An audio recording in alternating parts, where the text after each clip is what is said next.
Yan ang napaka-careless na gagawin ng isang chief of staff. Hindi nga siya nagsalita noong ang base ng Armed Forces of the Philippines ginawang staging ground para kidnapin ang dating Pangulo. Ngayon, bigla siya magsasalita dahil ano yan, gusto nila magkagera?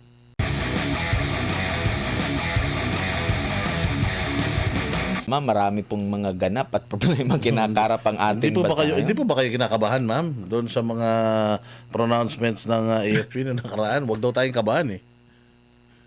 Alam mo, dahil ako'y nasa sick bay, parang ayoko na makinig sa balita. Recently lang ako naging okay. So sabi ko, sige na nga, marami na akong utang dito kina Admar. Alam mo kung kakabahan tayo, ay nako, walang mangyayari sa ating buhay. So ako, parati kong sinasabi, laban lang, sige lang. At papasan ba yan at di ba yung the day of reckoning will soon come. Pero ito nga masama eh. Meron silang biglang announcement. Mga sundalo, tayo ay maghanda dahil pagka nangyari ito, ganito, ganyan. Magandang communication po ba yan, ma'am? Biglang sinabi na, hindi naman kayo tinatakot. Pinapaalalahanan lang kayo. Out of the blue, bigla sila nagpaalala. Hindi pinag-aralan yung communication. Sige po, ma'am. Alam mo, Boss Dada, nakakabahala na ang Chief of Staff ng AFP ang unang nagsalita matapos ng meeting sa US Defense Secretary Hegseth, no? Ang tanong ko kasi diyan, basta ka bang nagsasalita sa publiko na walang pakundangan sa Commander-in-Chief?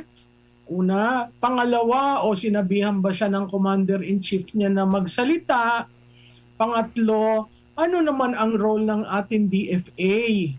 Kasi kung ang magsasalita, kung ang communication tungkol sa mga ganitong masalimuot na bagay ay mismong Chief of Staff ang magsasalita, ay talagang matatakot ka. Kasi inevitable eh. It's a proclamation that war is inevitable. Sandali lamang. Unang-una, hindi natin gera ang China at Taiwan. Sila ay may shared history at walang kaalaman dyan ang Pilipinas ukol doon sa nangyayari sa China at Taiwan. Pangalawa, pag nagsalita ka ng ganyan na ang war is inevitable, meron kang 250,000 na Filipinos na nasa Taiwan.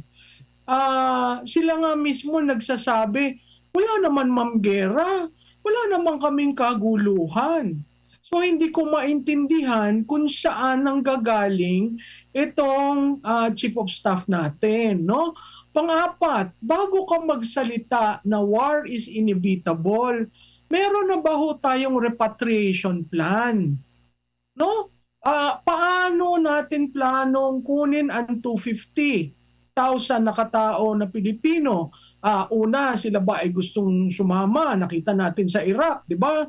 Ayaw umagsiuwi at doon na lang daw sila makikipagsapalaran. So 250,000 yan. Paano mo iuuwi? At kung nagkabulilyaso sa repatriation plan, ano ang contingency mo? So nakaka-alarm yung mga pinagsasasabi niya dahil pag sinabi mong inevitable, 99% may gera. Bakit tayo kasama sa gerang yan? Pero usually ba, ma'am, pag ganyan, halimbawa, natuloy itong pangarap nila dyan sa Taiwan, hindi ba dapat DFA ang nagre-rescue doon sa mga Pilipinong nagtatrabaho sa ibang bansa? Hindi naman militar kasi dyan sa may Israel ba 'yon, partner, 'di ba? Di ba? Hindi naman sundalo natin yung nagpunta sa Israel para iligtas yung mga kababayan natin nagtatrabaho doon, pati dyan sa Iran, hindi ba? Tama yun, Boss Dada. Kaya nga ako nagulat, bakit Chief of Staff ang nagsasalita? Bakit hindi ang DFA? Ang DFA kasi diplomasya yan eh. So kailangan mong mag-negotiate. Paano ba kami papasok dyan? Ilang bang eroplano ang kailangan naming ilagay para makasakayan 250,000? O pwede bang eroplano ng Taiwan? Government to government yan. para ang chief of staff ang magsalita, napaka-alarmist. At para bypass niya ang commander-in-chief niya, ang Secretary of National Defense, ang Secretary of Foreign Affairs, ay talagang may mali dyan kay Mr. Bronner kasi wala man lang pakundangang inisip kung ano ang impact ng kanyang sasabihin. Opo. Prof, possible po ba na nagpapabango ang Pilipinas sa bagong administrasyon ng Estados Unidos considering iba yung parang foreign policy ngayon ni US President Trump, 'di ba? Nabanggit na nga niya noon pa na sisingilin niya itong Taiwan bilang yung pabayad pangdepensa sa kanila, and ang present ngayon naman tinaasan naman yung taripa ng US sa mga produkto galing sa Taiwan, and meron ka man nakikitang ganito, ma'am? Kaya ganito ka vocal ngayon ang Pilipinas na, oy, kapartner niyo pa rin kami US dito sa ganitong 'di ba? May interest kayo dito. Para mga ganun, mayroong iba.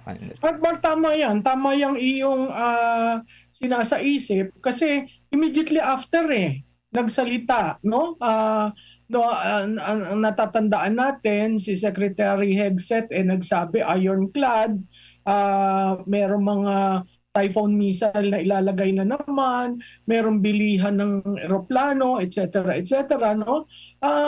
Ang akin lang, ayusin muna natin ang ekonomiya, ayusin muna natin ang internal bago tayo mag-engage externally kasi hindi natin laban ang Taiwan. Ngayon, kung ang sinasabi ikaw yung forward base ng Amerikano, yun ba isa ng declaration ng ating policy na tayo ay forward base ng mga Amerikano? Sa tingin ko mali-mali yan kasi hindi naman nasasangguni, hindi naman pinagmitingan ng national security, di ba? Parang knee-jerk reaction. Dumating si Hegseth, kailangan meron tayong sasabihin. Kailangan mag-rally tayo. Again, babalik tayo. What is to our national interest? To our national interest is to maintain our peace, are non-aligned, pero wala na tayo dyan sa non-aligned, talagang Amerikano.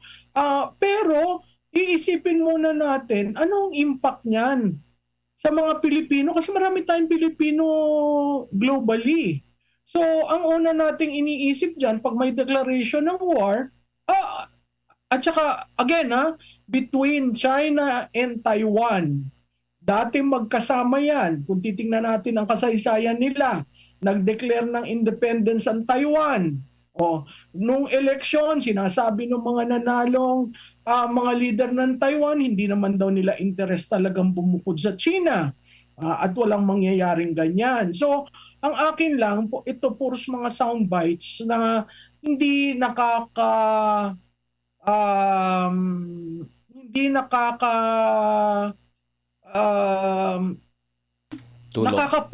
ng damdamin ng Pilipino. Opo. Ma'am, ang sinasabi din na saglit lang, ang kausap po ni Chief of Staff doon ay mga sundalo, hindi naman po yun pang public consumption. Kumbaga, pang ano lang yun, pang sundalo lang yun na mag-ready kayo. Dahil in case na magkaroon ng Taiwan invasion, baka tayo yung tulong or nakatoka na magligtas sa ating mga kababayan na doon. Bakit siya nag-public air ng kanyang instruction to his troops? Hindi ba dapat siya ang pumunta doon at i-meet niya ang troops niya at mag-usap-usap sila? Kasi ang nakakabahala, walang repatriation plan, walang contingency plan, walang scenario building. Pag tayo'y pumunta dyan, anong mangyayari sa atin? Anong kailangan natin? Di ba? Hindi mo basta-bastang sasabihin na, kayong nasa northern part ng Pilipinas, sugod kayo. Napakahirap niyan.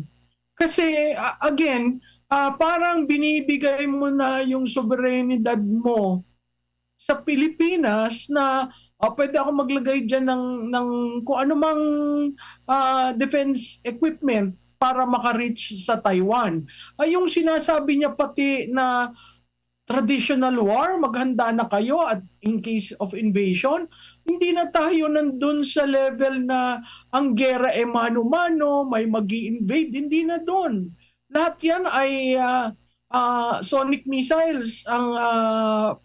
Hindi mo kailangan pumunta doon sa teritoryo ng iba. Yun nga lang, ang Pilipinas, talagang pinagbebenta ang sovereignty nito. Dito kayo at pwede kayong mag-launch ng inyong gera para protektahan ang Taiwan. Again, yung sinabi nyo nung umpisa, no? Sinabi naman ni Trump na kung gusto nyo ng protection, magbayad kayo. May ganun siyang linya nung siya'y umupo. So, lahat yan, hindi dapat nadadaan sa press release o briefing to the public because it causes alarm. Alarming na nga ang nangyayari sa atin, sa ating ekonomiya. Magsasalita ka ng ganyan, yan ang napaka-careless na gagawin ng isang chief of staff. Hindi nga siya nagsalita nung ang base ng Armed Forces of the Philippines ginawang staging ground para kidnapin ang dating Pangulo. Ngayon, bigla siya magsasalita dahil ano yan, gusto nila magkagera? Hindi tayo handa dyan.